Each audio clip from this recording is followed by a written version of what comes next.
bertugas pada peringatan HUT ke-80 RI. Ya, pengukuhan akan berlangsung pada Rabu 13 Agustus sebelum pelaksanaan gladi bersih.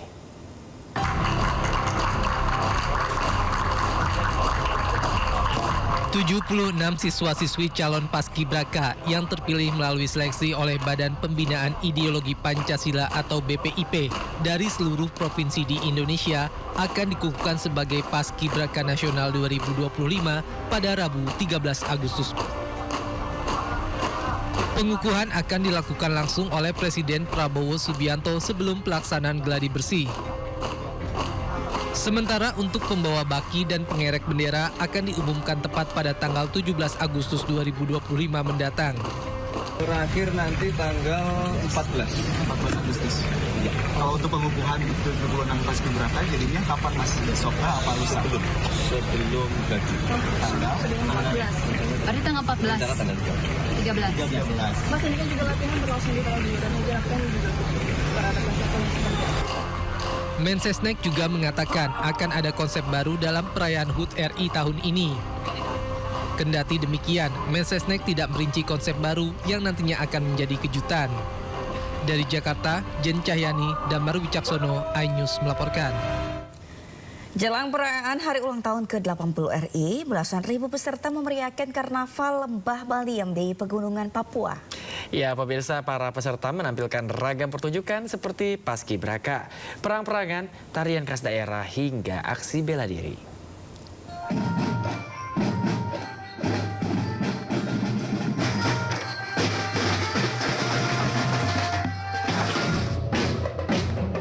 Belasan ribu orang dari kelompok masyarakat hingga pelajar mengikuti puncak Festival Budaya Lembah Baliem di Kabupaten Jaya Wijaya, Papua Pegunungan.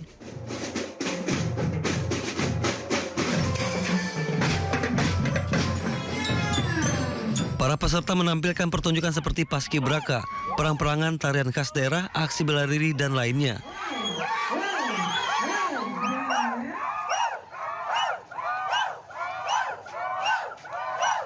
Ini meramaikan karnaval. Pertunjukan dimulai ditandai dengan pemasangan kalung adat kepada kepala daerah. Dan festival ini menjadi tontonan menarik bagi warga. Kita sudah melihat pernak-pernik merah putih berkibar sepanjang kantor dan sepanjang kota Wamena.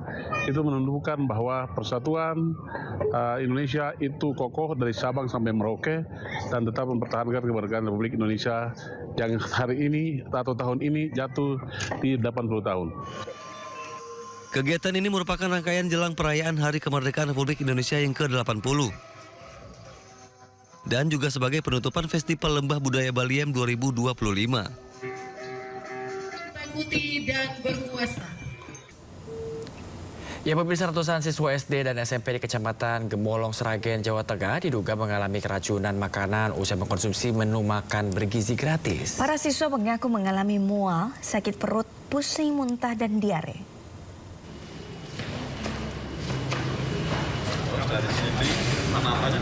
Pemerintah daerah Sragen melakukan peninjauan Satuan Pelayanan Pemenuhan Gizi Mitra Mandiri Gemolong dan menghentikan sementara distribusi MBG selama 2 hari. Hal ini dilakukan setelah sedikitnya 251 siswa yang terdiri dari siswa SD dan SMP di Kecamatan Gemolong, Sragen, Jawa Tengah diduga keracunan menu MBG. Petugas juga memeriksa menu MBG antara lain nasi kuning, telur dadar suwir, orek tempe kering, timun, selada, dan susu kotak untuk mengetahui penyebab para siswa keracunan. Para siswa mengaku mual, sakit perut, pusing, muntah, dan diare usai menyantap makan siang program MBG. Mual. Selain itu, Mbak? Pas jam 2 itu mual, terus habis itu diminumin obat, terus habis itu mending, tapi paginya itu diabetes. Dinas Kesehatan Sragen memastikan tidak ada korban yang harus dirawat inap. Mayoritas siswa sudah membaik setelah mendapat perawatan. Dari Sragen, Jawa Tengah, Joko Piroso, iNews melaporkan. Ya, pemirsa, saatnya kita simak pantauan arus lalu lintas. Kami telah terhubung dengan Brigadir Cici Yarangga dari NTMC Polri yang kini berada di kawasan Fatmawati, Jakarta Selatan. Ya, selamat pagi Brigadir Cici. Bagaimana pantauan arus lalu lintas dari tempat Anda melapor saat ini? Ya, baik, terima kasih Bayu dan Yasmin. Pemirsa, mari kita update informasi arus lalu lintas di sekitaran kawasan Simpang Fatmawati, Jakarta Selatan, yang mana untuk pagi hari ini kendaraan-kendaraan yang melintas pada umumnya di sekitaran kawasan ini masih melaju dengan kecepatan yang cukup normal. Peningkatan jumlah volume arus kendaraan ini masih bertepatan dengan jam berangkat perkantoran dan terpantau langsung dari pantauan kami pukul 6 pagi sampai dengan saat ini di kawasan Fatmawati. Kendaraan-kendaraan yang melintas mulai mengalami peningkatan jumlah volume arus kendaraan bagi para pengendara yang berdatangan dari Antasari ataupun dari arah Pondok Pinang sendiri yang nantinya akan menuju ke arah Blok M ataupun juga yang nantinya akan berbelok ke kiri menuju ke arah Fatmawati ataupun Lebak Bulus. Hingga saat ini pun juga masih dalam keadaan ramai dan lancar. Begitupun untuk arah sebaliknya sampai dengan saat ini juga masih dalam keadaan ramai dan lancar. Kendaraan-kendaraan yang melintas yang menggunakan jalur arteri maupun jalur tol juga hingga saat ini masih pada jalur dan lajur sesuai dengan aturan yang berlaku. Dan pemirsa, perlu kami informasikan juga bahwa untuk para pengendara yang nantinya akan melintas dari arah Pondok Pinang ataupun dari arah Antasari menuju ke arah Lebak Bulus agar tetap berhati-hati dikarenakan adanya penyempitan jalan yang mana untuk pembangunan trotoar sendiri masih berlangsung pada sekitaran kawasan ini. Dan pemirsa, berdasarkan data RSMS Korlantas Polri, angka kecelakaan lalu lintas yang kami terima selama 1 kali 24 jam di seluruh Indonesia tercatat telah terjadi sebanyak 203 kasus laka lantas dengan rincian 14 meninggal dunia, 17 luka berat, dan 138 luka ringan. Dari 203 kasus laka lantas yang terjadi, 97% terjadi pada jalur non-tol. Dan untuk itu dihimbau bagi para pengendara agar tetap mematuhi rambu lalu lintas, utamakan keselamatan diri Anda pribadi, tetapi juga keselamatan bersama di jalan. Dan untuk pemirsa yang ingin mengupdate terus informasi terkait arus lalu lintas, kami siap melayani Anda. Pemirsa dapat menghubungi call center kami di 1500669, juga melalui SMS center di 9119. Terima kasih Bayu juga Sabrina, itu yang dapat kami laporkan langsung dari lokasi, dan silakan kembali ke Anda di studio. Terima kasih Brigadir Cici Yarangga atas laporannya dari kawasan Fatmawati. Selamat bertugas kembali dan salam presisi.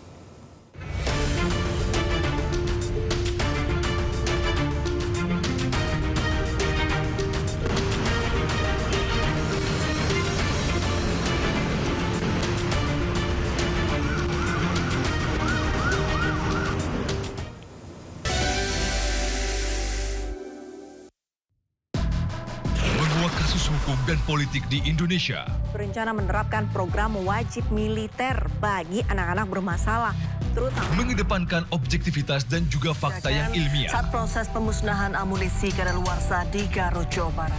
Membahas setiap cerita dari banyak sudut pandang.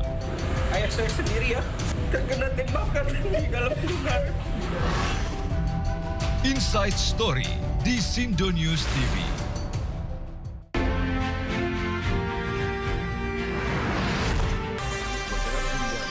Ragam peristiwa terjadi di banyak tempat. Menelantarkan bayi berusia 3 bulan. Ditemukan narkoba di dalam rumah. Menabrak tiang pipa milik perusahaan minyak dan gas asing. Mengabarkan secara update dan faktual. Warga pun ramai-ramai berjibaku mengevakuasi mobil. Harus menyeberangi sungai Cikaso. Yang menampilkan sejumlah alat yang rusak Setelah nekat meracik obat. Sindo Files. Setiap Senin sampai Jumat jam 6 sore di Sindo News TV. Isu terhangat sepekan terakhir. Ke-7 Republik Indonesia, Joko Widodo menduga ada agenda politik besar. Polisi merilis merek beras premium yang diduga diambil. Rangkuman berita viral. Sekolah rakyat gratis sangka kasus dugaan korupsi tata kelola minyak mentah. Sopir truk di Subang, Jawa Barat melakukan aksi mogok kerja. Temukan semua informasinya di Top Issue setiap Sabtu dan Minggu di Sindo News TV. Prabowo memang memiliki perhatian yang sangat serius terhadap kualitas sumber daya manusia Indonesia. Memang Danantara ini merupakan semacam sovereign wealth fund, semacam pengumpulan dana yang dilakukan oleh negara menjadi aset yang dipisahkan. Halal, nggak ada kompromi. Nggak bisa, kompromi halal tuh nggak bisa. Wah, cuma 1%, babinya halal, nggak bisa. Jangan lewatkan One on One di Sindo News TV.